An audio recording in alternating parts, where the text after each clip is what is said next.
கோழி மட்டும் ஒரு உயிர் இல்லையா? ஓனரம்மா போய் தப்பா நினைச்சிட்டமே. கோழியோட ஒரு ரக்க போனாலும் என் மனசு துக்கமாயிடுயா. நம்ம மேல இவ்வளவு பாசம் வச்சிருக்காரா? என் குடும்பத்துக்கு சோறு போடுறதே இந்த கோழிங்க தான். அது இல்ல மேடம். நிறுத்தியா?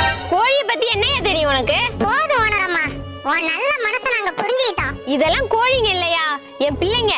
அம்மா எங்க மார்னிங்க தன்னாலா? மேடம் கோழியை உண்மையாவே அடிச்சு கொள்ள மாட்டோம், அடிக்கிற மாதிரி நடிக்க சொல்லுவோம், அவ்வளவுதான். நீ உண்மையாதான் அடிச்சு பாரு, அப்புறம் தெரியும் உனக்கு. மேடம் உங்க கோழி சும்மாலாம் நடிக்க வேண்டாம், அதுக்கு எவ்வளவு சம்பளமோ நான் கொடுத்துறேன். என்ன பார்த்தா பணத்துக்கு மயங்குற மாதிரி இருக்கா? ஐயோ நான் அப்படி சொல்லலங்க. ஓனரம்மா நான் நடிக்க ரெடி.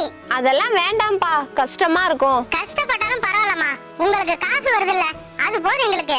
இல்லப்பா, அவன் கொடுக்கற 500 ரூபாய்க்கு. சொல்றத கேளுங்கம்மா. சரிப்பா, அப்புறம் உங்க விருப்பம். சரிங்க மேடம், ஷூட்டிங் ஆரம்பிக்கலாமா?